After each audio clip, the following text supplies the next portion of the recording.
What we want to do here, like I said, is mostly share the experiences. So right now there's a bunch of entrepreneurs in the audience who are about to present, most of them for the first time in this forum, and they're probably either somewhere between happy, excited, or nauseous. And so one of the ways we'd like to help them out is to kind of share your experience, what was it like, and maybe talk a little bit more about what you guys are doing, maybe some of the capital you've raised, and or maybe some of the decisions not to raise capital as is appropriate. So let's start with Evan this time on that. So Drift just closed its what I call a seed round. It was just under 300,000. Very small amount to kind of get us to the next level. I always look at raising capital as raising small and raising often. So constantly out there, beating the pavement. Unlike this guy who's cash flow happy, but some startups actually need to raise money, and I think that it's a good thing. And I like to provide value for investors. I always look at early stage investors as people that need a good return, and I build insane companies that want to give them good returns. So we raise often, we raise small amounts, and the next seed, Series A, will probably close in probably about 12 months. So we're excited for that point too. And do you guys have a guesstimate of what you think that's going to probably be when you get to the Series A? Series A would be about 1.25. Okay. Great. Well, your first question in terms of when you're going up here to present, it's like Dave said, it's pretty nerve-wracking going up and talking really in front of anyone, but it's actually a great audience to present to. The investors, when they're sitting there talking to you, it's not like you see on TV. They're not cutting you down. They're there to help. They're going to give you advice. They're going to point out problems. They're meant to help you with those problems versus tear apart your company with them. So take them, listen to them, and go from there. Because even when we presented, it was one of those things where I was able to come out with a lot of things that we needed to focus on. And one of those things was that we came out and had some great meetings with some investors afterwards. But after talking to the investors, after looking at what was needed on not only from a return side from them, but also a due diligence side from them, we were lucky enough to be in a situation where we were able to make the decision to continue to self-fund and to also be able to quickly hit a profitability side, so that we didn't have to go down that path. Now, that being said, there's always the next phase as we go through each of these that we will be going out and looking for funding as those come across. But as you mature, obviously the cost of those funds become a lot less, and so we're hoping to take advantage of that. And this answer may be a little bit different than the last time I chatted with you, because you've been doing your whirlwind tour of all of the different self-storage shows, national shows and state shows. But so one of the ways you're kind of able to self-fund is that you actually have revenue in your business, but you didn't have revenue all that long ago. I'm going to say it's probably a year-ish that you started creating revenue, and Call Potential / Phil were both in the Venture Shot Strategic Growth Program.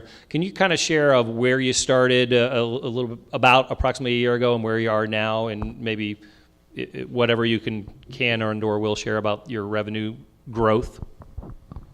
Sure. Well, a year ago we were at zero. So I think that's where everybody, we started off at. But we initially started off in the first probably 6 months at a very slow growth pattern. September of last year, I brought on a business development lead. And everybody here, and hopefully you all know your strengths and your weaknesses. My strength, or actually my desire, I guess, is not to be the person out actively selling. I don't enjoy that all that much, mostly because I hate to hear the word no. But I brought him on, and he did such a great job with it. We really started to see a lot of growth in our revenue side, and we ended up landing some key clients. We started off with some pilots from some names such as Pods. They initially piloted us and have since decided to roll us out, and we are about halfway through a national rollout with them. And our revenue side, we've grown now to where our annualized subscriptions right now are a little over $750,000. So, hopefully we'll continue to grow from there. Evan, you want to talk You want to talk about a little bit about maybe where you were, because you actually, believe, probably got, from somebody in the audience who will remain nameless, probably got a little check from somebody at one of the smaller funding feeding frenzies, right? Or after one of the smaller funding feeding frenzies. So why don't you share where you were when you started, when you first got experience with funding feeding frenzy, what you were able to do with a relatively small amount of capital, where you were able to go, and the type of benefits, like going to the show. Sure. So when we first came to funding feeding frenzy, we had a small amount of revenue. We were in about 20 locations in the U.S. We built a product, we got it out there, and we saw really great market penetration. But the revenues were still small. I mean, growing the business, having the cash flow, putting everything back in the raw materials, it was hard. So we came to Venture Shot, and we met some great people, and we were able to get a small amount of funding to expand our reach just a little bit, and that was just enough to kind of get the ball rolling. That put us on a great track. In less than a year, we grew from 20 stores to 85 stores. That increased our revenue quite a bit, and was able to support ourselves with cash flow. But then we saw ourselves again. Where do we want to go? Is this good enough for us, or do we need a little bit more cash influx to expand the market once again? Because it's a huge market, and it will take some money to reach our audience. And that's when we were able to raise our second round because of that. So I don't think that we would have been able to be in the position we were this spring if it wasn't for last spring and last summer. So I think you have to be really conscious of growing that, and what's your growth strategy and what you need to do to get to the next level. People always tell me, you don't raise for this round, you raise for the next round. So you know what you need to do now to get to the next round. Okay, great. And I'll probably come back to Evan on this one. So one of the benefits sometimes of going out and getting somebody to put a relatively small amount of capital into you is not just what they're going to put into the business, but some of the connections that they can potentially make. And that could be for capital, it could be for strategic alliances, it could be for customers, it could be for suppliers, it could be anything. So can you share of what maybe doing that for a small amount somebody was able to connect you maybe with that next layer? Yeah, so absolutely. I mean, an investor who comes in early is going to want to make sure that his money is protected, so they're going to introduce you to their side of Rolodex and say, hey, this guy is pretty cool, you should talk to him. I think more importantly, when you bring on an investor, it's more than just taking somebody's money. If you just bring them on for their money, then you're missing out on an insane amount of huge opportunity here of getting to know them, getting their input, their experience. We won't bring on investors unless there's a reason to do it, and it's a long-term reason. I think that giving up an equity piece in the company is scary enough, but if you don't have strategic alliances that they can provide to you, either sitting on the board or experience in whatever it is you're doing. So in our example, we're more of a retail brand strategy play. So our investors this round had financing background, ability to raise large cash whenever needed, retail mergers and acquisitions, and a fund from Indiana that was had insane experience on M&A. So we're actually building ourselves for a buyout potential in the next couple of years. So that's where we're headed. Okay, great. Phil, do you want to make any comment on the type of people, either that you'd be looking for in a future round, or what sort of people that you want to meet, or anything along those lines? Yeah, I mean, the type of people that we're really looking for are people, just like Evan said, that are going to bring something to the table. When it comes to just dollars are dollars, and they get spent, and then the value of that contribution tends to diminish. What we're really looking for are people that bring areas of our weakness and help us augment there. One of the things that we're really looking at are people that can help us get into verticals. One of the verticals we're going into right now is multifamily housing, and then we're also, apartments, condos. And then we're also looking at going into senior living, and then also some other areas. And so the investors that are going to be more interesting to us as we head into the later rounds are those people who have connections or ties into those verticals that can have the right introductions, can open the right doors. Because those are the things that it's very hard for money to buy. Great. And aside from maybe a Richard Branson or somebody along those lines, one of the things that I would share with most of the entrepreneurs, and once again, we're entrepreneurs. I have several of my own companies, including part ownership in Adventera, which Curtis talked about a little bit before with the companies when we were here, and he'll be doing a sponsor spotlight later. But one of the fundamentals is a lot of entrepreneurs come in and they are just in a hurry to get their money raised over because, boy, I can't wait till we get that over. And then, boy, won't I be so glad once we're done raising the capital, because then we can get back to running the business. And what I like to share with them as both one of the guys who runs an incubator, but also entrepreneur and an angel investor all in the same, is that the actual availability of capital and liquidity for the company is probably, if not the most important, one of the absolute most important things for you as an entrepreneur to get comfortable with. So we do try and make this fun and interesting and exciting, but Evan, can you share maybe a little bit about how you probably, and I know you had some other companies that you had experience in, but one of the things I would say is learning to keep a certain percentage of your focus on liquidity for the company, and that's raising for the next round or whatever. Can you just share a little bit about how that's always kind of part of your job, at least until you have a CFO / co-founder who's going to be running that side of the biz, that keeping liquidity and the opportunities for future growth is probably one of the more important things that you'll have to do? Yeah, I would say that's probably the most difficult part of my job or my life, is figuring out the balance between actually running the company and raising money. And we've talked about this plenty of times. He used to yell at me because I would be so focused on one, and not the other. And this is something I've known in the past. This is something I've done with previous startups and known how to balance it with other startups. But every time I start a new business or start a new company, it's something I have to relearn. And it's because there's no set day as an entrepreneur. You don't wake up in the morning, you have to be in the office by 9. You make your own schedule. And so I always constantly struggle on how to keep that balance, but you have to. And I just figured it out maybe 3 days ago.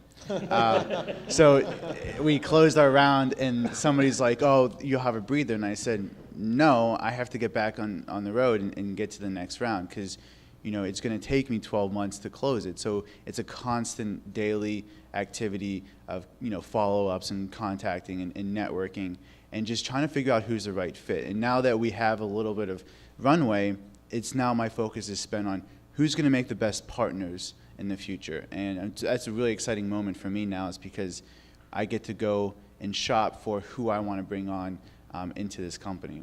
So, but yeah, it's a constant struggle and something that I'm always continue working on. Great. And I think you've done a good job, because, well, early on we weren't quite yelling at them, but it was more, we'd see them, so we knew they needed money. And then we wouldn't see them, so we knew they got money. we didn't know how much or what, but they beat it, and they'd come covered in dust and always working on production and getting the next thing and getting the raw materials in, because now they had the money to go.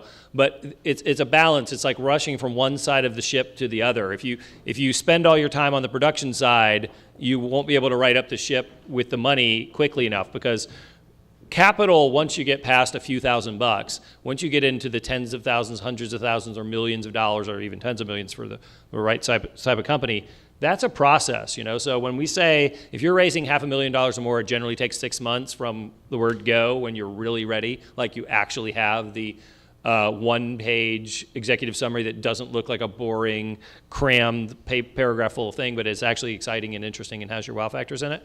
It usually takes a while, and the development of the relationship, as Jay was talking about when he was up here a little bit talking to the companies, that's a very, very critical and important part. And so when you're ready for the money and they're not, you're going to feel a lot more pressure than what hopefully Evan's going to be feeling now, where he'll take a certain percentage of his time and or day or week and put it towards, hey, I'm going to spend 3 hours this week just doing nothing but courting investors. And it is running the business, and that's the key. We're almost there, I can tell, is that's part of running the business, is making certain that you have the liquidity, not just for what you're doing today or tomorrow or next week, but what that opportunity is, because chances are there's going to be an opportunity. There may be a roll-up strategy. These guys may go buy somebody else. I'm not saying they are or not. I'm just saying that those sorts of opportunities come up, and if you're not prepared for it with your strategic partners, AKA your investors, then you got to start that whole thing again, and that opportunity may disappear.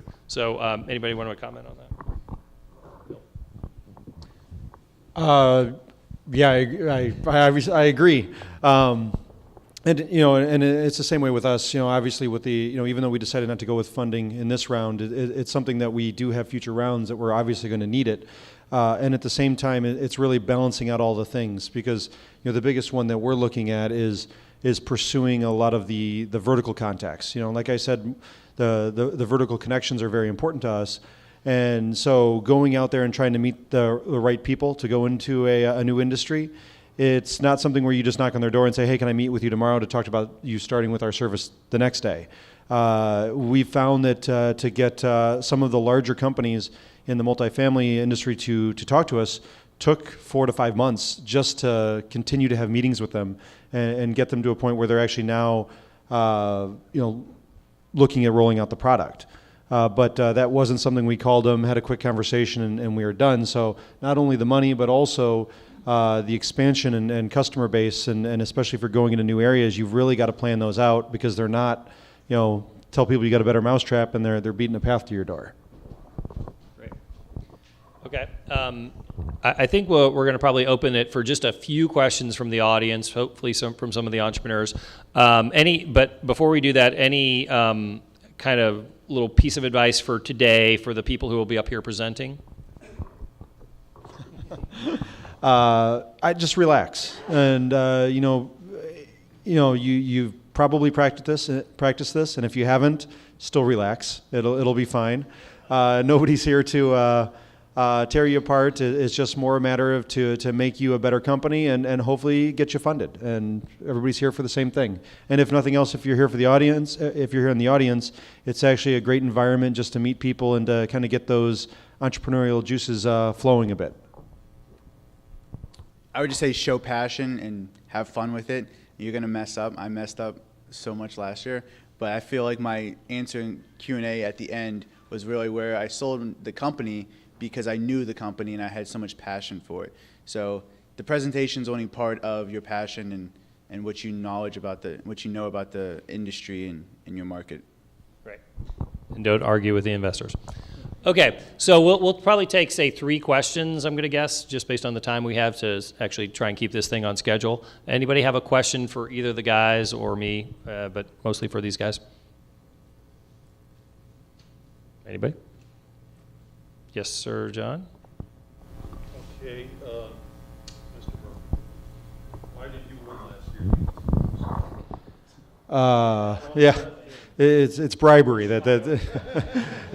Yeah. I voted early and voted often. No. Really what it came down to was, there's certain questions I think every investor wants to know, and making sure you're hitting on those questions. They want to know not just what your product is, but they also want to know that you've thought about a lot of the challenges and you've self-identified them and you've had solutions out there. One of the things that I was able to do in my presentation was able to, I had a lot of those questions already laid out and already answered, especially the main points in the presentation. So when it got to the investor Q&A, there weren't a lot of things for them to ask me because it was all part of what I had given them. It was just some clarifications. Okay. Anybody else have a question? Now's your time, presenting companies. Oh, I'm sorry. Oh, yes, sir. Shout it out. What? When you were presenting last year, you talked about the nervousness. But did you think at the time that you were going to be where you're at this year? Did you have that as part of your plan? Did you fit that plan to your speech? Both of you, both of you. If you were nervous. Yeah, obviously you're nervous going up in front and talking to anybody.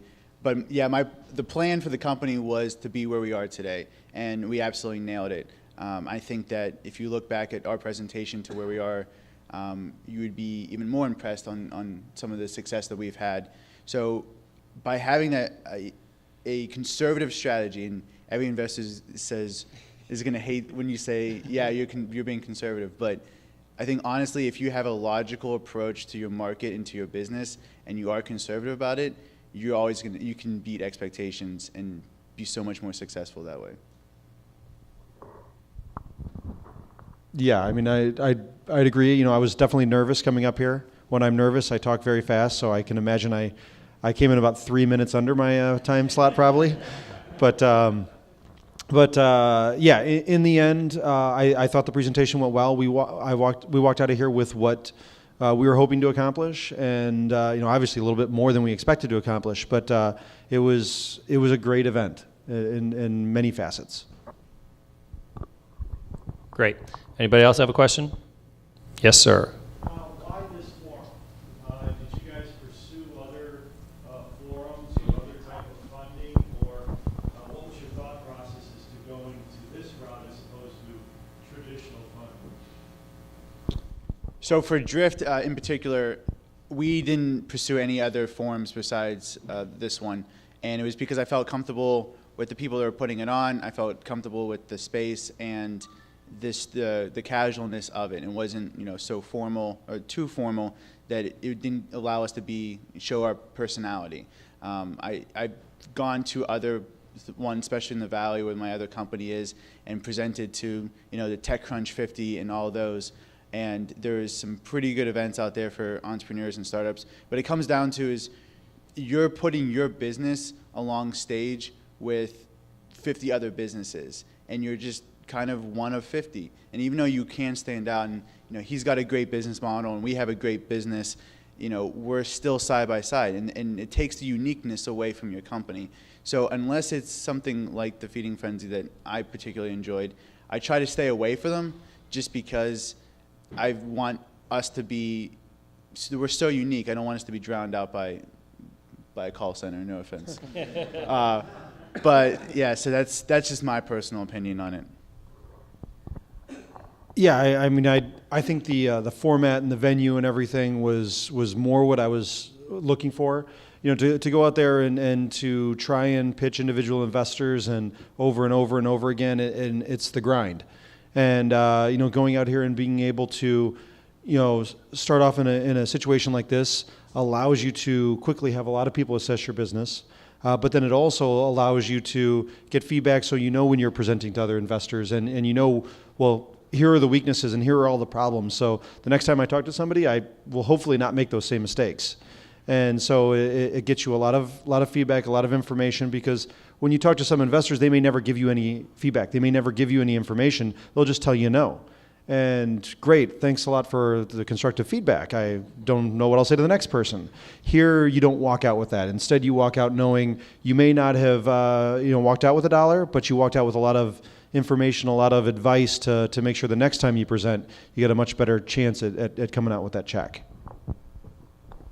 Thanks. Yeah, and for instance, I was at the Founder Institute last night. I mentor for them, and there was some good feedback for sure from the investors. Here, we try and make it as clear as possible for each individual investor. Do they believe you're fundable, or do they think you should go fund yourself, right? So basically, or anything in between. But what we ask the investors to do at the very end of their 15 minutes of fame, if you will, is for each company to tell them what they do need to be fundable and to do it in a constructive way. And because many times when you're out there raising capital, either one-on-one or going in some sort of actual competition where there's judges who may or may not be investors, they may be a sponsor, they may be this, and we love our sponsors, and you'll meet some of those today. But the reason we don't have our sponsors or our attorneys or this or that up here, and it's only investors, is because we want to give the entrepreneurs here the cleanest possible look at whether they are really fundable or not really fundable, at least according to the 5 different viewpoints on there. And we try and make our different panelists who are all have access to capital and the willingness to potentially invest it, we give them the opportunity to give as realistic and as, I'll just say honest, or at least in their opinion, the most honest approach possible. Why do we do that? Because we're entrepreneurs first, everything else later, right? So that's a very big differential. You'll also notice here that even though you have a very high-tech company in a software as a service model, you also have a physical product, a lifestyle brand, which is more than just a physical product.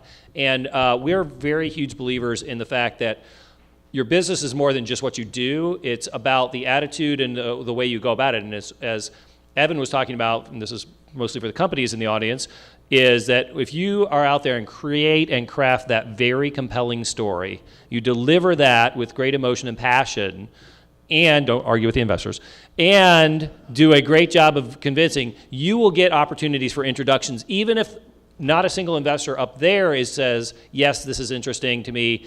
They may say, but you know who might be interested would be this person. So that's one of the differences. You'll see everything literally from coffee cakes to software to all sorts of interesting stuff here today that you simply wouldn't see at your typical tech event. And as a result, I think the tech benefits from that, the non-tech benefits from that, the tech-enabled stuff that's kind of in the middle also benefits from it. And it's really a more robust look at the whole entrepreneurial ecosystem and not just at, hey, this is the coolest tech thing, and Twitter had a baby and ate Pinterest and then, had lunch with Google. So, it's going to be very different than most tech presentations, and there won't be 18 photo sharing apps and all that jazz. Not there's anything wrong with that. But you're going to find a very, very different audience here. Another thing I would say about the funding feeding frenzy is we don't believe that it starts with personal funding, then friends and family, then angel investors, then VCs, then whatever your exit is. There are all sorts of funding, capital, everything from self-directed IRAs. There's about $60 billion-ish, plus or minus $5 billion, of angel and VC investment. There's about $5.3 trillion with a T worth of money that could be self-directed in IRAs, 401ks, or old IRAs and 401ks. And that's one of the things that we're very familiar with. We've invested in real estate and companies and things like that.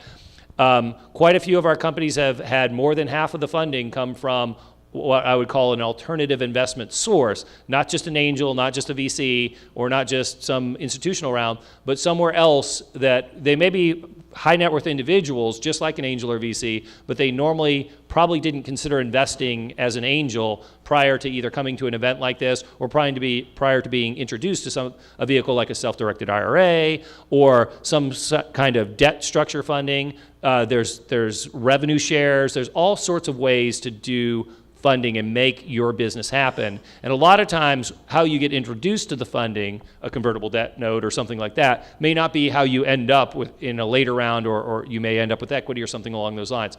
What we're saying, there's a universe of possibilities for funding here. Everything from private capital, and I'm not just talking bank debt, I'm talking private lenders, private capital, stuff that often gets used outside of the tech world, that the tech world, quite frankly, is a little less knowledgeable about, let's just say, because they tend to do things in a specific format in a specific way. Part of our job is to introduce the entrepreneurs to the fact that, hey, there's a world full of money out there, most of it earning 1 or 2 or 3%, and it really needs to get put into play in a better way. That's all I have to say. No, I'm just kidding. So in all seriousness, we're going to cut that right off, as Bob is waving to me. And anything else, Bob? Are you ready to roll? So thanks very much. A huge round of applause for the guys. Thank you.